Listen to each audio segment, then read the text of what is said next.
एक समय की बात है। एक छोटा गांव था जहां एक बच्ची रहती थी जिसका नाम था आर्या। आर्या बहुत ही साहसी और जिज्ञासु थी।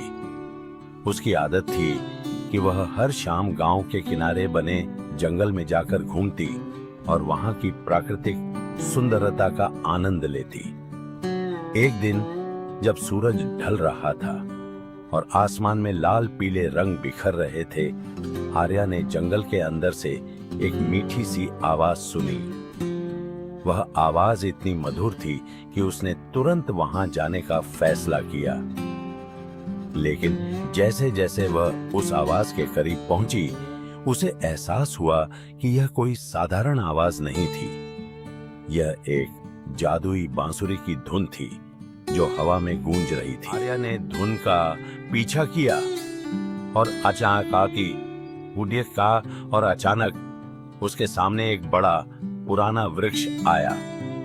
वृक्ष के नीचे एक बूढ़ा व्यक्ति बैठा था जिसके हाथ में चमचमाती हुई बांसुरी थी। बूढ़े ने आर्या की ओर देखा और मुस्कुराते हुए कहा, क्या तुमने कभी सोचा है कि इस बांसुरी में क्या खास है?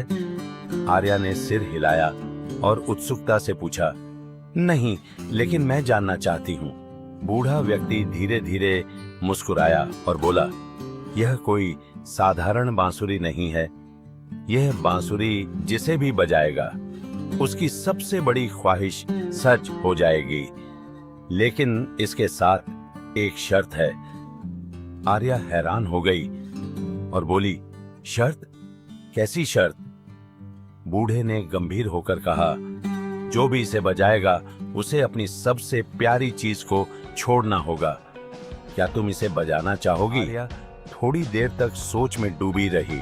उसकी सबसे बड़ी ख्वाहिश थी कि वह अपने गांव को हर तरह की मुसीबत से बचा सके ताकि सभी सुखी और सुरक्षित रहें। लेकिन उसे यह नहीं पता था कि वह अपनी सबसे प्यारी चीज को कैसे छोड़ सकेगी। कुछ देर सोचने के बाद आर्या ने बांसुरी ली और उसे बजाना शुरू किया। बांसुरी की धुन के साथ ही एक चमत्कारी रोशनी पूरे जंगल में फैल गई। हवा में जादू बिखर गया और अचानक से गांव में हर तरह की मुसीबतें दूर हो गईं। बारिश से खेत लहलहाने लगे, बीमार लोग ठीक हो गए और गांव खुशहाल हो गया। लेकिन जैसे ही धुन खत्म हुई, आर्या की सबसे प्यारी चीज गायब हो गई, उसकी आजादी। अब वह बांसुरी की रक्षक बन चुकी थी और उसे हमेशा इसी जंगल में रहना होगा, बिना कभी गांव वापस लौटे।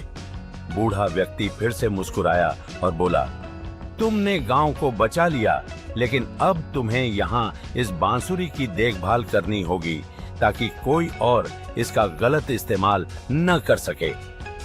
आर्या ने थोड़ी उदासी से बांसुरी को देखा, लेकिन उसके दिल में एक अजीब सी शांति थी। उसने सबसे बड़ा बलिदान दिया था, लेकिन गांव की सुरक्षा उसके लिए सबसे महत्वपूर्ण थी। और तब से हर शाम जब सूरज ढलता है, जंगल के भीतर से वही जादुई धुन गूंजती है जो आर्या की कहानी को हर बार सुनाने आती है।